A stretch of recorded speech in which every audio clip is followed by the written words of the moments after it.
and drag someone down to the principal's office. But, Mr. Volpert, isn't that pretty much what the Fourth Amendment is designed to require? Something based on individualized suspicion. And the school district didn't even try that, did they? Well, the school made no effort to at least launch its program on the basis of some kind of testing based on individualized suspicion. And I think in the school context, we've said it doesn't have to be probable cause.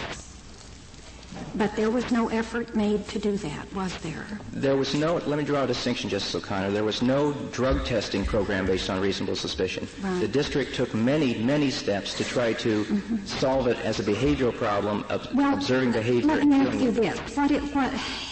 Suppose we were to conclude that at least on this record, the school should try individualized suspicion. Now, it's overlaid here by the use of consent forms. Do you take the position that if there is a valid consent form by the student and the student's parents, that there would, for that student, not have to be individualized suspicion? We have never relied on the consent form in this case. James Acton did not sign a consent. Yes, I believe we could. Yeah. So you might have some combination in effect. Yes, the problem, Justice O'Connor, with individualized suspicion is clear in our record in the problem of drugs. It was clear in the record in Skinner and clear in the record in Von Raab. Because it is so difficult to detect for certain that you have any kind of drug involvement in behavior, especially with adolescents. Well, reasonable suspicion doesn't mean for certain, does it? No, it does not. But when you are asking a teacher to actually make an accusation of drug use, and that accusation is based on a number of circumstances, it is far less intrusive in a circumstance like this to allow the random drug testing rather than just fingering individual athletes, take them to the principal's office and make them submit to the test. It's not only less intrusive, but I take it the suggestion of individualized suspicion would alter fundamentally the relation between the student and the teacher. I think it would, Justice Kennedy. Certainly, under this record, I think virtually everyone acting up in the classroom would have been taken down to the principal's office and basically accused of drug use.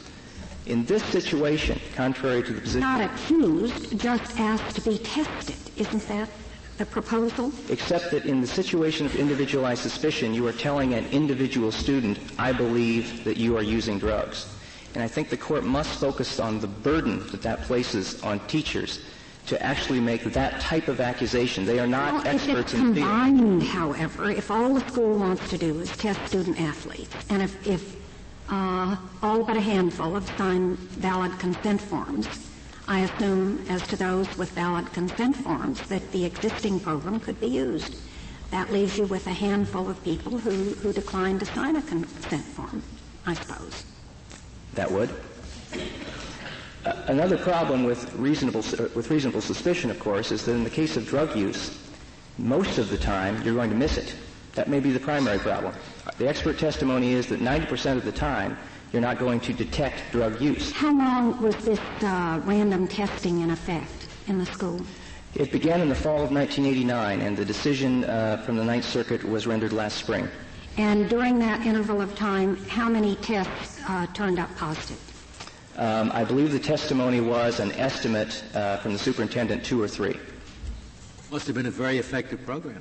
Well, it was a very effective. Shows how effective it was, I suppose. I believe it does, Justice Scalia.